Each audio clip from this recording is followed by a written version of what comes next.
Hi guys, welcome back to my channel. I am Arbiana Capri, and as always, thank you for being here and watching my videos.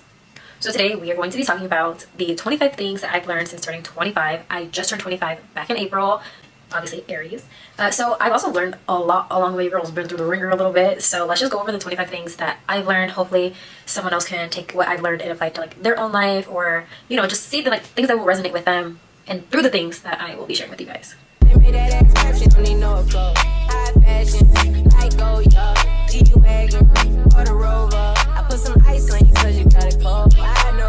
So number one, my first one, it's something that I feel like I grasped starting the year of 2023, is to do things alone and get comfortable doing things alone. I used to be the person that would never do anything by myself. I would always have to have a friend with me, a family member. Like I wasn't going out by myself. Like I was waiting on other people to go with me, whether that be the gym, going to the store, like just doing like things that should be okay to do by yourself. I was waiting for somebody else until I realized I'm like, if I keep waiting, I'm literally never going to do it. So my intro to that was to start going to the gym. I've always wanted to go to the gym. I always wanted to start working out, but I had gym phobia and I was so scared of how I'd be perceived in the gym, and like the only way to get out of that is to go and do it. So I got up, was going every day, 5 a.m., getting up, getting ready, going to the gym by myself. And the biggest thing I feel like I learned from that is no one cares about you as much as you care about you, which is crazy in my head because like how dare you? When nobody cares. Nobody cares about you or focuses on you as much as you do. And the craziest thing about it is there was one day I was at the gym and I was doing like pull downs and I hit my head. Girl, I hit my head so hard, like donk. And I looked around and nobody was even watching me. Nobody was paying attention. There's one day I was trying to do hip thrusts and I was on my hair. I'm wearing a wig. And it literally, I pulled too hard and that bitch came up. No one noticed. No one paid attention to me, or at least they act like they didn't notice, but it's like, no one's paying attention to you. So like get comfortable going out to the movies, going to the gym, working out, going for walks. Like just get comfortable being with yourself. Like you're all you have. You're your best friend. Get up and go. Like don't wait on other people, because if you wait, you're literally never gonna do it. So get comfortable with being alone. We'll say that to say is that, people come and go. You're not always gonna have the same friends, boyfriend, you have family, but you're with yourself 20%. Like you can't leave yourself. So you should really get to know what you like, what are the things that you're interested in, who are you down to your core. Like honestly, I tell myself like, girl, you're funny as fuck. We be cracking up. Me and myself and I be cracking up, and I really enjoy my alone time now, and I feel at peace. Before I used to feel so scared. I used to feel so scared like staying by myself and doing things alone, until I was like, girl, you have to be comfortable doing things by yourself. You can't always depend on someone else. And the craziest things I've learned about myself, I really fuck with me, and that's crazy. And in doing that, it really made me grasp that people can come and go, but I'll always be okay. Not a negative type of mindset, but more of like, it's okay. Like I still got me. I still have everything I need. I'm so secure with myself and confident in myself that I don't need anybody outside of me. So it really, really helped me with that. So, and I feel like my self-confidence, my self-esteem, my self-concept through the roof the more I got to know myself. Number two, because I have them all written out right here, so I'm going to be reading them from my phone, is to learn new hobbies. In doing things alone, I've learned to figure out what is it that I like. And I picked up Pilates. Love Pilates down. I know that goes hand in hand with the gym, but love doing Pilates. Aerial yoga. I did aerial yoga for a while, and that was so much fun. My next one is I want to get into pickleball. I haven't yet, but I'm going to for sure. Pickleball, painting, just even like doing your makeup just for fun. I read a lot. I love to read. I read a lot of self-help books. I also love to watch, even like it's just watching movies, going for walks, doing those things. I get out and I'm like learning new things I want to do. I've recently started a small addiction, but it's okay, of making coffees. We have Dutch Bros at home, so I've been making coffees and chais and all that stuff at home, and I've literally turned into a whole barista, and that's been so much fun for me because I always have an idea of like, oh, let's do this flavor, let's do this, let's do that. And so that's been my newest hobby, is just like pretending I'm a barista. I started doing my nails at home. That's been super fun. And also all these things are things I can do by myself, spending time by myself. I'm not a nail tech, but your girl's been getting really good. I don't have nails on right now, so ignore that. But yeah, learn new hobbies, go out, find out what you want to do, and like you never know, you might really like it or you might not, but at least you went out and tried. Number three, and this kind of goes hand in hand, is to do things scared. Like take that leap. And I'm not gonna lie to you guys, I was almost a hypocrite, because even filming this and all the topics that I have written down, I'm like, oh my Lanta, do I want to go over this? Do I want to talk about this? No. And it even took me a minute to even press like play or like record, but here we are. I'm doing it. I'm like literally shaking in my boots, but I'm doing it. YouTube, I was so scared to start YouTube. Here I am, and I post. I'm working on getting consistent, but I'm posting videos and I'm putting myself out there. No, it's not the best right now, but like I'm not gonna know unless I start doing it. TikTok, I started taking really serious, so I'm posting on my personal TikTok 3 times a day, and I'm gonna start shifting that to my Instagram as well. And I'm scared because I have people on my Instagram that know me personally, and I'm scared of being judged a little bit. But like I said, no one thinks about you as much as you think about you, so I just have to do it, like go full force. I started a lash business, and there's ups and downs in owning a business, and I just went for it full throttle, and here I am. I'm literally in my studio right now, and I can see myself doing much of anything else. Like if it's not social media, which I am really loving, then I love lashing. Like I love my clients. I love being in my space that I've created. I love learning, like talking to people and learning about people and their lives and stuff like that, and building a community, and it feels so good. So just do it. You don't know what's on the other side of the risk that you're going to take. You don't know what's on the other side of it. And if you fail, like, it's not even a failure, you just learn. What do I do different? How do I move on from this? Like, it's not a failure, it's like a stepping stone to success, is the way I'm starting to see things and shifting my mindset. Just do it. Do it. And you're probably so scared because there's something great on the other side of it, so just start. So number 4 is to take care of yourself first and prioritize yourself. This is something that I've personally struggled with for basically my whole life, because I was a super people pleaser and chaser, and because I have and I'm working through my abandonment issues, I would chase even people that weren't good for me, whether that be relationships, friendships, family, chasing people, and I would put myself so far on the bottom that it hurt my self-confidence, my self-concept, my self-esteem, literally because I wasn't prioritizing myself, my health, my sleep, everything about my life was literally because like I was thinking about other people first. I would cry and they would be happy, you know what I mean? Even if things didn't feel right, I would still want to make someone else happy. And I was basically living for everyone else. Didn't want to fight, wouldn't argue, you know. I gave a lot of me to other people in other circumstances, and basically in fear of like being alone or being left, abandonment. And that's not a good way to live. Literally not. Because again, like I said, I'm literally all I have. Like, girl, you cannot be putting yourself on the bottom bare minimum because nobody else is doing that. You were giving all yourself to everyone else, and they were all living their best lives and getting what they want from you, and that's not fair to yourself. So make yourself literally the priority. You are on the pedestal, no one else. You are all you have. So put yourself up there, keep yourself up there. It's non-negotiable. You always come first, no matter who it is. Promise you, put yourself first. Started putting myself first. My self-love and the way that I viewed myself just became more confident. I felt like I was stronger. I was more like level-headed. It's like, no, no, you're not getting me out of my mindset of I'm first. I am my priority. I love myself. I care for myself first. I have to give all to me, because imagine like your cup is like running over and you're literally giving yourself to everyone else. You have nothing for you. So literally fill your own cup up, take care of you, love on you, speak to yourself kindly. Like, that self-love, like, you need it. Like, there's nobody else who can love you like you. And I feel like I've never understood that saying. It's like, no one's gonna love you until you love yourself, because you don't know how to love yourself. So take the time to figure out you, prioritize yourself. Again, putting yourself on that pedestal, because no one else is going to do it for you. No one's coming to save you, baby girl. You need to love yourself, take care of your mind, take care of your body. And it's more than just doing a face mask. It's more than going on a shopping spree. Learn yourself down, spend time with yourself, do the journaling, do the meditations, like, do the mirror work, talk to yourself kindly, give yourself grace in every situation, and just tell yourself, like, I'm proud of you. Every morning before I even open my eyes, like, I'm consciously awake, I just tell myself, I love you. Good morning, I love you. Because I need to make sure that I'm always giving myself the best and the best words of affirmations and loving on me in every situation. It's something I've struggled with for a very long time. Set boundaries. Set boundaries with people around you, and even set boundaries with yourself. Like, hold yourself accountable. Like, don't let yourself talk down on you. Don't let other people talk down on you. And let people know what access they have to you. Like, not everyone needs complete access to you. Like, cut people off, because the more access people have to you, the more they feel like they can just zip in and out, in and out, in and out, and then you don't say anything. If something goes against your boundaries, speak up for yourself. I would literally let people do whatever they wanted. I told people whatever they asked me. I literally was like, being an open book was such a good thing that I told people whatever. Like, there was no sense of like boundaries. Like, no, we don't talk about this. No, we don't do this. And being aware of that, like, this is what I've set, and this is what I'm sticking to. Not that long ago, I took a mental day, and one of my good friends, she texted me, and she was like, I need help with such. And so I texted her back. At first I was like, okay, yeah, whatever, like, I'm just chilling, I'm relaxing today. And I was like, wait, no, I just said I'm taking a mental day. I'm not helping you. Like, and I said it nicely, but that, like, for me, because I wanted to prioritize my peace that day and take it slow and not really be the strong friend for everybody, I just told her, I'm like, I'm taking a mental day. This is a boundary. I told you what was happening. Please don't cross that. Just because I'm at home and I'm relaxing doesn't mean I want to do A, B, C, and D for everybody else. No, today's about me. And that's fine. And if they're your real friends and they love you anyway, they're not going to be tripping. But let people know, like, look, this is what it is. And have no remorse about it, because, again, you are the priority. You come first. It is what it is. Number 7, and I feel like this has been my new favorite, is no is a complete sentence. And I think this obviously goes hand in hand with setting boundaries, is no. No. Simple, no. No. Like, can you do this? No. Can I have this? No. Can you? No. No.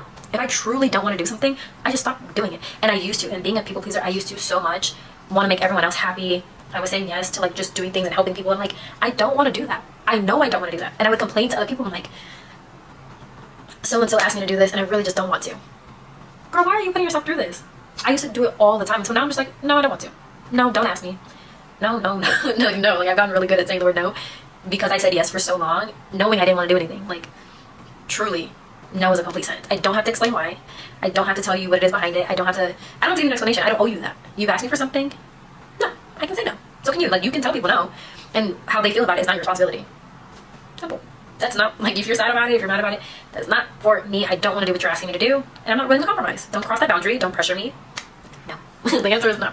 Number 8 is to set goals. I feel like setting goals is literally what keeps me excited, I guess, for life. Not that like I'm not excited, but like keeps me going, keeps me feeling like more fire up under my ass, basically. Like, oh, I have so much more to look for. And like setting those goals up into smaller achievable goals that will ultimately get you to that bigger one has helped me so much, especially when I break it down in little ones, because the big one might be like, oh damn, that's kind of big, I don't know if I get there. But if I sit and really like, oh, I can do this, that will get me one step closer. I can do this and that will get me one step closer. I feel like, especially because I own a business and I am doing TikTok and YouTube, I have to set goals. I have to stay excited, because if I'm excited, I'm consistent in my head. So I feel like the times that I've ever sat and like, I'm just gonna go with the flow, I don't really like have any expectations, I don't do anything. I literally sit and wait like for the next thing that's not gonna come, because I mean, it's not just gonna come out of thin air. I have to like, you know, have some type of action to go with it. So I really feel like setting goals and being optimistic and being excited has really helped me out a lot, or achieving bigger goals, like in my business. You know, I'm training now. Like, that was a goal of mine. I'm now a trainer for lashes. My goal is to start TikTok. Of course, the big goal is like, oh yeah, I can do brand deals and, you know, brand trips and make more money online and stuff like that. But to get to that big goal that I want, my small goal is post every day. I have to post every day. That's it. But also I figured out like what's easy for me to post. What am I going to enjoy to post? And then, you know, break that down to reach my overall goal. And I'm having so much fun. I'm so excited because I know it's coming. I know I'm going to succeed, whether, you know, the video flops or whatever. That's fine. It's still working towards my goal. I'm still learning something. So always set your goals, have some fire under that ass, get excited, and if you don't want to do it, say no. Okay, so number 9 is to work on your mindset. And when I say work on your mindset, I mean work on how you deal with trauma, deal with your trauma, like do your shadow work, read, meditate, journal, like everything that you feel you need to do to show up as your higher self, and like obviously figure out who that person is and then do it. Like, I started going to therapy I knew what my issues were, didn't know how to deal with them, so I found a therapist. Actually, one of my clients recommended her to me, and she's freaking amazing. But when she broke down all the things I would tell her, I'm like, oh, this isn't that big of a deal. She's like, you hear yourself? I'm like, girl, yes it is. And like helped me see things that like obviously I wasn't setting the boundaries and stuff like that. And I felt kind of ashamed of going to therapy. Growing up in my family, it was like, what's wrong with you? Even to this day that I'm in therapy, I still get people in my family like, what are you in therapy for? What's wrong with you? There's nothing wrong with you. You lived a great life. Okay, you go tell that to my therapist who thinks I'm fucking nuts. You know what I mean? So don't be afraid to like, if you feel like you need help and like the self-help isn't enough, go to therapy. Find a therapist. Find somebody who will listen to you. It is so much worth it, because literally someone else from the outside looking in and who's trained to tell you like what it is there to help you. Like, if you need help, go get the help. Don't try to DIY everything, and it'll just make life so much easier. Some of the things I do to maintain everything I learned in therapy is I meditate, I read a lot, like I said, self-help books, and I journal every day. I set my intention for the day, and I do a lot of mirror work, which is you go to the mirror and you just be kind to yourself. I tell myself about the way I look and my body, my career, just everything about myself, just to make me feel good and like raise my vibrations, I guess, and like help me feel good, like I can accomplish anything, because I have this mindset about myself, I have this confidence about myself, and I take care of myself. But I also give myself the tools that I need to make sure I'm my most successful.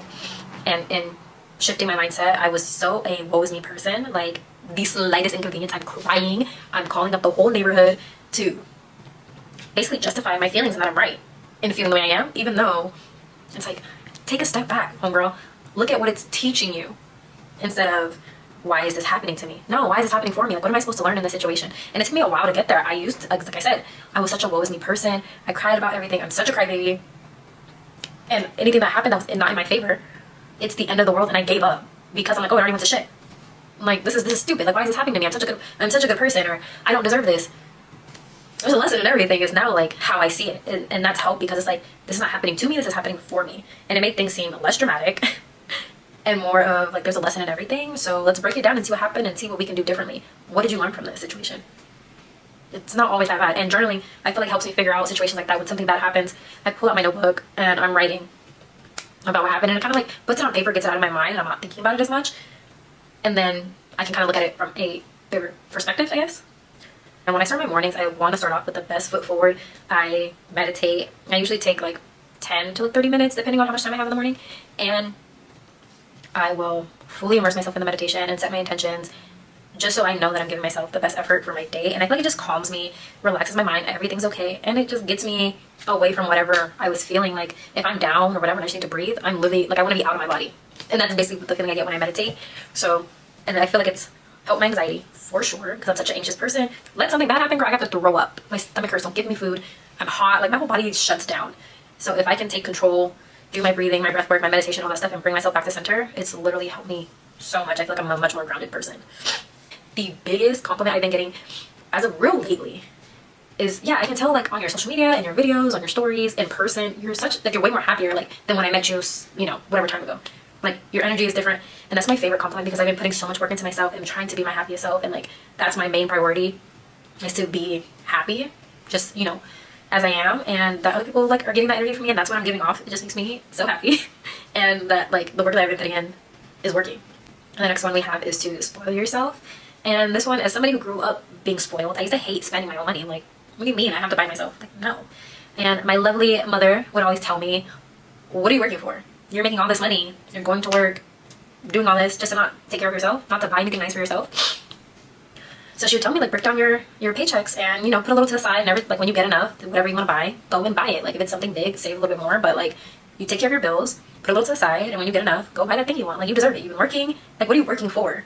Life is short. Don't just be working to pay bills. Go spoil yourself, obviously within your means, but like, go take care of yourself. Why are you not doing that? And sometimes I listen to that a little too much, because I'm like, I deserve it, but I've also caught the mindset of, why not? You know, I don't know if that's a good thing or a bad thing, but obviously within my means, why not? If I can afford it, I'm going to have it. Like, I don't put in all this work just to wish that I had something. If I have the money in my bank account and my bills are paid and I have a little extra spending money, I can have it. I'm not going to deny myself the things that I want. And if it's something that I can't afford right away, I'm gonna save for it. Like, I'm gonna get it regardless. It's gonna be mine. But like, spoil yourself, take care of yourself. You know, go do a spa day, go take a trip, go get your nails done, your toes done, take yourself out to lunch, out to dinner, get cute, go buy those new shoes that you've been wanting, go buy that new purse. Take care of yourself. Like, girl, you deserve it. And I be telling myself, like, who am I to tell me no? Who am I to tell me no? And that does, you know, be having me buy shit, but like, who am I to tell me no? Like, I work hard, I'm deserving, I have the money to pay for it, I'm gonna go get it. So that's just simple. So the next one is going to be, because I'm like reading, is starting over is okay. And what I mean by this is because I had moved out right during COVID, my first apartment, loved it, it was great. And then the year later I was in a relationship. Well, I was in a relationship when I moved into the first apartment, but it was too soon to move in together. So I got my own place, and then the next year I moved in, me and my boyfriend moved in together, and we got a place together. And that was great. A couple months in, we broke up. So, and we were both on the lease, so we, honestly, it's so crazy, we finished out the lease together. And in that time, you know, rent jumped up, and it was so crazy. I was like, okay, like, I don't necessarily want to go rent, and this cost this much, I might as well just save up and buy. So I moved back home. And to me, because I'd always told myself, like, once I move out, I'm out. I'm not going back home. I'm not starting over and like saying, you know, can I come home? And I was so ashamed for so long that like, damn, like, I had a failed relationship, I don't want to pay these high ass rent prices, and I'm going home.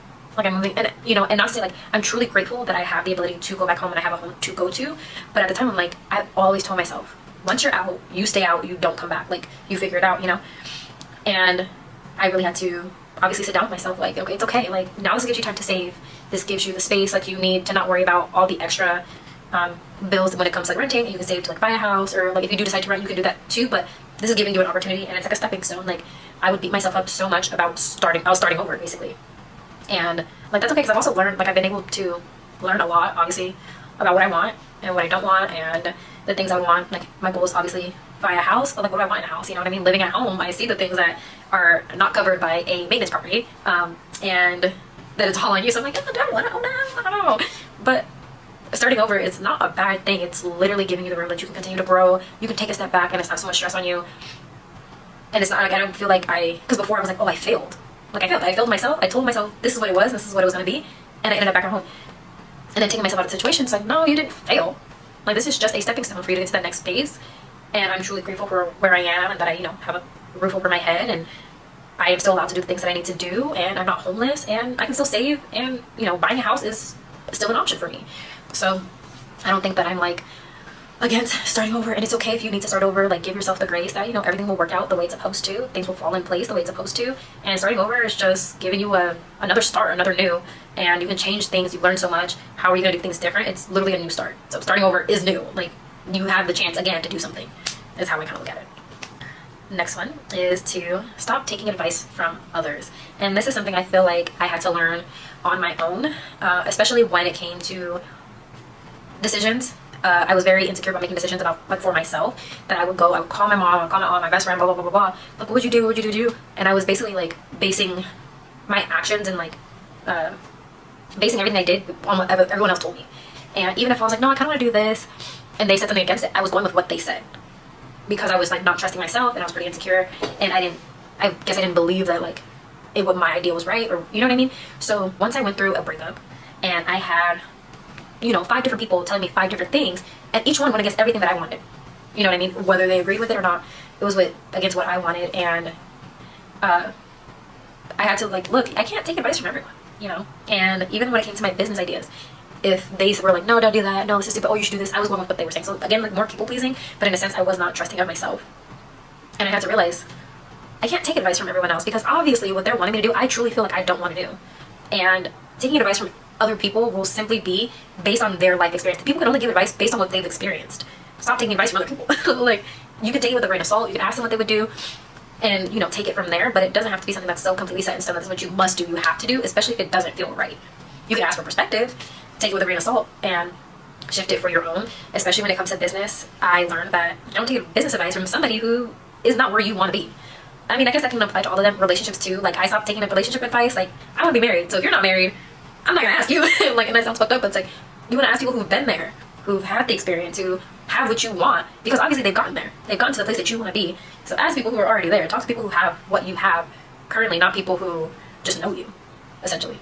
And I think it's taken a lot of stress off of me as far as like not trusting myself, because it's like, I don't need to ask anybody. What do I feel like is good? What do I feel like is going to work? When it comes to certain situations, obviously, like, if I need to go ask my mom something, I can ask my mom, you know, but like, strictly, like, if I want a $1 billion company, I'm not gonna ask somebody who works at McDonald's, I'm gonna go ask a billionaire.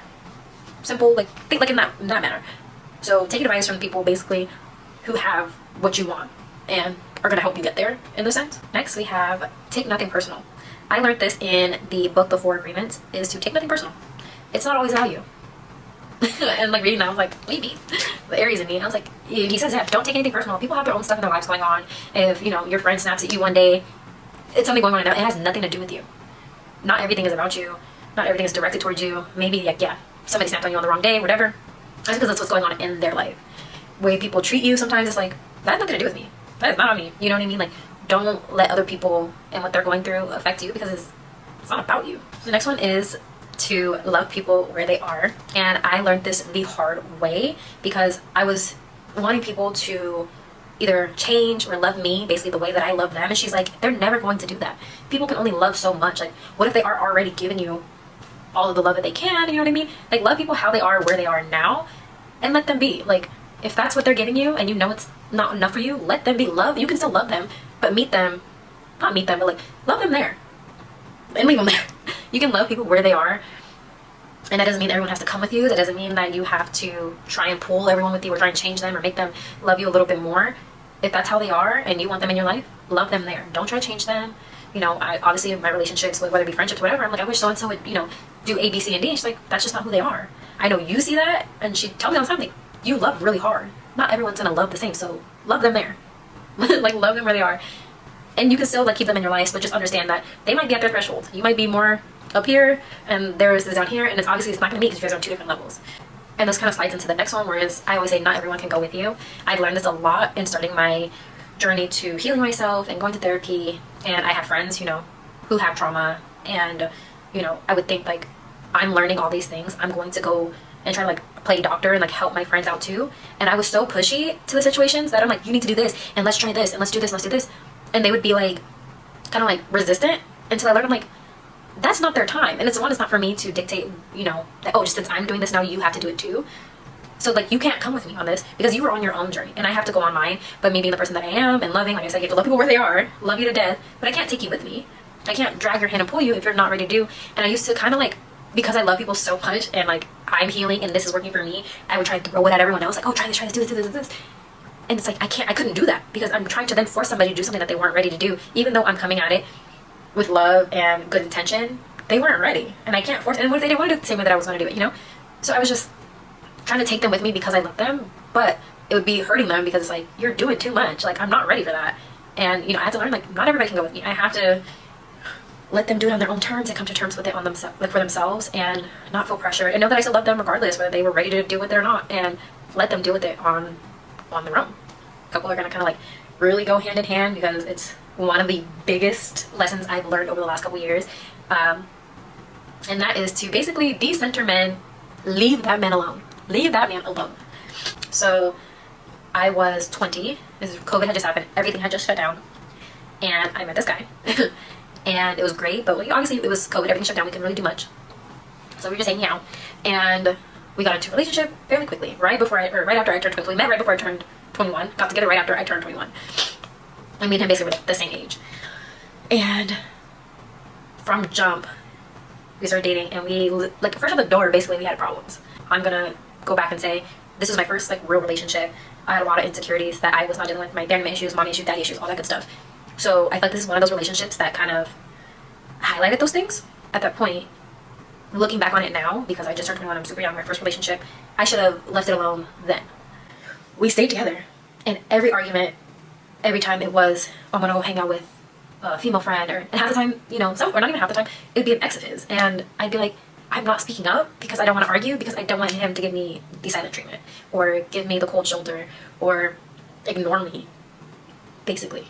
And that's what it was. Like, I would be given, you know, dry text messages, and I would just be treated as if I was in trouble and I did something oh so bad, and I hated that feeling that I never stood up for myself or set any boundaries for myself because I loved him. You know what I mean? At this point, we were getting, like, I loved him, you know? And it went on for so long because when we were good, we were so good. We were magnificent. But when we were bad, it was so bad. Like, and it wasn't even feel like, it was like I was chasing at that point, because when they were bad, and like he would give me the cold shoulder, wouldn't talk to me, would barely look at me, you know, half-ass, I was chasing to try and make things right because I felt tension and I felt unsafe and I felt very insecure.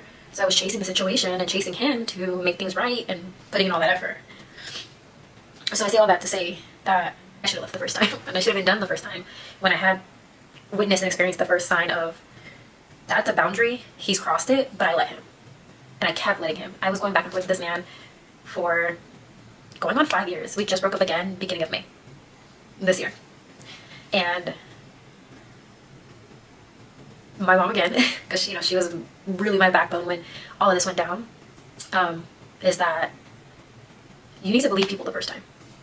I lost myself a lot, and I say that now in a good way, because that is what catapulted me into my healing journey and learning myself and going to therapy and like healing my wound that I knew I had. And I would always think that, you know, why do I want to be with this person so much, you know? And that's because I wasn't healing myself, and I wasn't listening to my intuition, basically. Is that if you feel you need to leave, you need to leave. And I got that so many times in that relationship, because it was like, I don't like this. And it would be a pit in my stomach. Like, I felt sick. Like, I really don't like this, but I love him so much that I wasn't going anywhere. I really should have listened to my intuition literally immediately when things kept coming, because it was the same situation that kept coming up. And I was like, this isn't right. This doesn't feel right. But when we were good, we were good. When we were bad is when I would get these feelings, and I'm like, I don't like this. So when things finally hit the fan, I was like, oh, I knew it. I just didn't want to believe it. I really wish I would have listened to my mom the first, like, believe people the first time. Like, and at this breakup, I didn't even cry. I wasn't heartbroken. I wasn't upset. I was more of like, oh, okay. Like, I feel like I didn't lose anything. But believe them the first time. Leave that man alone when you need to leave that man alone. Men aren't everything. You know, I tell this to my best friend all the time that, you know, you don't need a man. And I'm not saying that in some, like, bitter, or be happy with yourself first is what I mean. Love yourself first. Work through your issues first. Love yourself first. So you're not chasing a man. I was chasing this man for so long to love me, and to love me the way that I loved him, and to treat me with an ounce of respect when I wanted to bring up a situation. And it's because, like, I really felt like I didn't love myself. I had so many insecurities then, you know? So it's not all about a man. Take care of yourself. Love yourself. If you need to leave, leave. Believe them the first time. Don't let someone continue to walk all over you. And yes, people can change. People do change. That is 100%. But if it's something that they keep showing you, you gotta get out of there. It's not worth it. That's who they are. That's what they like to do. Obviously, that was his MO, and, you know, he stuck with it. And it was on me. I should have learned first, second, third, fourth time, you know? And I didn't. And I wasted a lot of time. I wasted a lot of my 20s. Like, I'm 25 now. I met this man when I was 20 with the same person. And obviously, I can't get that time back. So it's like, I'm learning to love on myself and work through my issues. And going into my next point is focus on your limiting beliefs. Like, how do you feel about yourself? What are some things that you've been told or taught that you held on to? And like, what are the things that you truly need to work through? Like, please just work through them. Take out a sheet of paper, make a list. What are the things, like, you can do what's called shadow work. And shadow work is basically, that gives you prompts to deep dive into your life to figure out your issues and your limiting beliefs and why you are the way you are. I've had to do a ton of shadow work to work through my issues. When it comes to, obviously, my relationships, romantic friendships with my parents, even limiting beliefs that I have about my body, limiting beliefs I have about money. I've had to work through all of that because all of it's passed down to you. Like, you've been taught to believe a certain thing since you were a kid. So it's so important to figure out why you believe these things and things that like I don't believe this anymore, and I don't have to, and I don't have to have that stuck on me because it wasn't a belief that I want to. It's not something I want to believe. It was something that was just passed on down to me. I know that was a big one, but those 3 lessons in there is like really what I've learned is like that's a lot. Okay, so going into the next one is it's okay to take a break. It's okay to lay back and do nothing. It's okay to have a day off. I usually feel really guilty when I'm not doing anything, especially it's on my day off, and I think because I run a business that I work 7 days a week, that if there's a day that I say I'm off on this day, I don't give myself the day off. I have my laptop in my hand, I'm working, I'm doing back-end stuff, and it's like I'm going to burn out if I don't stop. So I have to tell myself, like, it's okay to do nothing. It's okay to take a break. It's okay to stay in bed with your bonnet on and watch TV all day. It's okay if you want to go outside and touch grass and leave your phone in the house. Like, it's okay to take a step back from everything, to avoid being burnt out, to avoid being stressed out, to connect back with yourself, and to just breathe. Like, I feel like there's so many things going on around us all the time that we don't just breathe. Like, literally we're go. And it's okay to breathe and give yourself grace and be kind to yourself. And I have to do it all the time because literally I feel sick to my stomach if I'm not working, or if I have time I could be doing something else. It's like, oh, I also could be relaxing. So it's okay. Take the break that you need. Take care of your body. Take care of your mind. Take care of you. One that I've learned in the last couple of years is that not everybody is your friend. And I feel like I've learned this the hard way, and going back to other lessons I've learned is love them where they are. Take nothing personally. And believe them the first time. Simply because I've had friends, what I consider friends, very close to, and done the craziest things to me. And it's okay, but it just means that not everybody is your friend. Not everybody is going to be, like, you might be everybody else's friend, but they're not your friend. They're not loving you the same way you love them, or they don't see you in that light that you see them. So it's important to just realize that, like, sometimes people just aren't the friends that you think they are. You don't have to share everything with everyone with them. People are still going to judge you. Some people just don't have the same intentions that you do. The intentions that you have for them, they don't have for you, and that's okay. Not everyone's going to be your friend. You don't have to keep sharing your animal cookies out on the playground. It's fine. Piggybacking off of that is that blood sometimes means nothing. When I started going to therapy, I noticed, like, obviously that I've had issues with both my parents. But, you know, me and my mom have had a rocky relationship, and we treat each other more like friends than we do like mother-daughter. And that's okay, because again, you have to love them where they are. If that's how she responds to me, then that's how we treat each other, like friends instead of mother-daughter. And for a while, that used to bug me. And I used to get so annoyed because I'm like, I'm your daughter, you know? I want to learn that, like, just because they're your parents, and when people are like, well, but they're blood. So? Well, that's your mom. So? I'm her daughter. That's your dad. Again, I'm his daughter. I'm the child. I had to really work through those wounds to learn that just because they're blood, that doesn't mean anything. Me and my stepmom were so close. Oh, we are so close. We were, like, I call her for everything. And at such a young age, when me and my mom were, you know, really rocky and, like, going through situations, like, we're good now, but we were really rocky at one point, and my stepmom started dating my dad, and me and her, peas in a pod. Like, at the time, it was the love that I wanted for so long, and this woman had no ties to me. She doesn't, only she knows me is because of this man, you know? But she swooped in and treated me like I was her child. Like, never once was like, I don't know this girl, my stepdaughter. No, like, immediately she gave me that motherly love that I was craving so bad, and helped me through a lot of transitional periods in my life. I mean, her really close. Like, they're not together anymore, my dad and my stepmom, and that's still my mom. Like, I still talk to her on a regular basis. I don't talk to my dad at all. Blood means nothing. I don't care. She's treated me like a mother since she's met me, and not once has questioned me, not once has, you know, treated me like I wasn't her child, even though that, you know, she has my little brother and stuff like that, who is her son. She's never treated me less than since he was born. And now, like, that me and my mom are good, my biological mom are good, you know, those two get along really well. So it's like, I got both my mom, which is great. Blood means nothing, you know? Just because you're related to someone doesn't mean that you have to sit and take the disrespect and the harsh words and people being mean to you and talking down on you. Just because you are close proximity to me because we're in the same bloodline, don't mean nothing. You can go. So the next one is going to be stop complaining. And this is the biggest one I've learned. Reasons being because it's not that serious. Going back to, like, journaling and journaling and stuff, is take yourself out of the situation. Things are not always as bad as they are in the moment. Sometimes it's like we make it more dramatic than they actually are, but stop going over the issue. Stop giving life to it. Stop making it bigger than what it is. Yeah, shit happens. Take a little bit. Press on. I'm a huge complainer. Or I was. I was a huge complainer just because something didn't go my way. Like, what do you mean? What do you mean you're not gonna, you know, go my way? I would complain about it. And like I said, I'd call everybody up and be like, and complain to 7 different people about the issue that I was having. So I was like, stop giving life to the issue. It doesn't exist. Like, it happened. It's back there. Leave it there. Stop bringing it up. What can I now do, or what can I now focus on that is, 1, better, 2, gonna make me happier, something that I can control right now in this moment, because complaining about it just keeps me in that negative flow, and, like, hashing it up and like bringing it up, you don't need to keep talking about it. Deal with it right then and there, and then once it's done. Dead it. It's gone. There's no sense to keep bringing it up and complaining and whining because you can't change it at that point. You can look at it from a different perspective, but at that point, what's done is done. I'm gonna talk about manifesting because, girl, manifest that shit. Manifest that shit. And when this goes back to a lot of the books that I read and beliefs that I have, as far as like, we can have whatever we want. Like, manifest. If you want it, please, like, pray, do what you need to do, set your goals. You can have whatever you have. I know people are like, well, you have to work so hard for this, and you have to, you know, do this and do that and do this and that. And sometimes it's like you don't. Manifest it. Like, our brains and our minds are so powerful that literally we set ourselves up, we set a goal, we put forth aligned action, and it's ours. So manifest it. You can have literally whatever you want. Like, who's gonna tell you no? And we obviously are told to believe that we have to work and slave and spend money on bills, but like, manifest it. If you want it, go get it. It's yours. Like, because why not you? Why can't you have it? That's how I think of it. I can literally have whatever I want. So manifest it. And the last one I want to end on a good note is to celebrate all of your wins. No matter how big, how small, please be your own cheerleader. I know I said earlier, you know, I would tell someone, hey, this happened, and they would respond like pretty nasty to me and not as excited, you know, as you obviously that you want them to be. And that's okay, because I already did 10 backflips by myself in my room because I'm so excited. Celebrate yourself.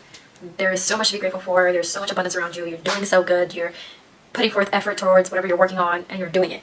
And you got this outcome. Like, celebrate that. Celebrate yourself. Take yourself out to dinner and celebrate. Go buy yourself a drink. Go get your nails done. Go, you know, call up your girlfriend who is always happy for you and tell her, be excited for yourself. Celebrate yourself. Celebrate every win.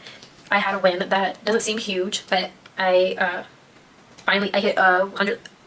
I hit 100 followers on TikTok, and I was like, oh my god, like I got 100 people. That's 100 people. 100 people. That's a lot of people on my TikTok, and I had just started posting, and I was like, oh my god, no freaking way. And every time I see somebody like my post, interact with it, comment, follow me, I get so excited because those are still wins. Like, I'm doing good, and people are seeing it, and it's getting me closer to my goal, and I'm winning, and I feel good about this, and everything's coming together. In my lash business, I wanted to work with a certain lash brand, and now I'm one of their ambassadors. Like, that's a win. A win is a win. Like, I'm doing so good. Even like me getting up in the morning at 5 a.m. Some mornings I don't want to go to the gym. And there's days where like I will drag myself out of the bed and I'll go to the gym and I'll do my full workout. And when I'm in the car, after I've done that, I literally turn the music off and I'm so proud of you. You got up, you went to the gym, you put forth your whole effort. Like, I'm so proud of you. And I'm celebrating that because like I wasn't in that mindset to even go, and I did. That's a win. Like, I'm celebrating myself. I'm celebrating every win that I have. I'm celebrating anything that comes into my life that's even good, you know. Celebrate it. Celebrate yourself. You are so worthy. You are deserving of so much. Like, be your own cheerleader. Celebrate yourself. Be happy for yourself. And if there's people in your life that are like never happy for you, don't tell them. They don't deserve to have access to you and have access to the good and the joy in your life. Keep them out. Keep negative people out of your happiness and your joy. I said that was the last one, but I don't know what I do want to add on to is I didn't write it down, but affirmations. Love yourself. Please love yourself. I think that's the biggest thing I've learned since, you know, turning 25 is to love yourself. Like, you deserve it. You're beautiful. You're healthy. You're smart. The whole world is yours. You are the main character. The world does revolve around you, homegirl. Like, you are that bitch, the luckiest girl in the world. And like, just really like, be happy for yourself. Find your true happiness. Find your passions. Give yourself grace. Be patient with yourself, and love yourself. Truly love yourself. And in whatever ways that means for you, take care of yourself. Speak kindly to yourself, and I feel like that'll probably catapult you into a whole different realm of like taking care of yourself, because it all starts with you. It starts with your mindset. Be nice, be kind, love yourself. Don't take nothing personal. Leave people where they are, but love them where they are. Leave that man alone. If it's time to leave him alone, leave him alone. Don't wait until it's too late. Don't take advice from other people unless they have what you have. Love yourself down. I'm gonna keep saying that. Love yourself down. Go to therapy. Go get a journal. Read that book. Take that walk. Take that class. You wanna go painting? Go paint. Learn yourself. Start over if you need to. Literally just do it. Do it scared. Do it shaking in your boots. Do it ice cold, hot, burning hot. Just do it. Prioritize yourself. Love yourself. Manifest that shit. But that is all for today's video. I hope that this helps someone. I hope that this resonates with someone. As always, you know, like, comment, and subscribe, and leave your comments down in below. And I'll be seeing you guys in the next video. Love you. Bye.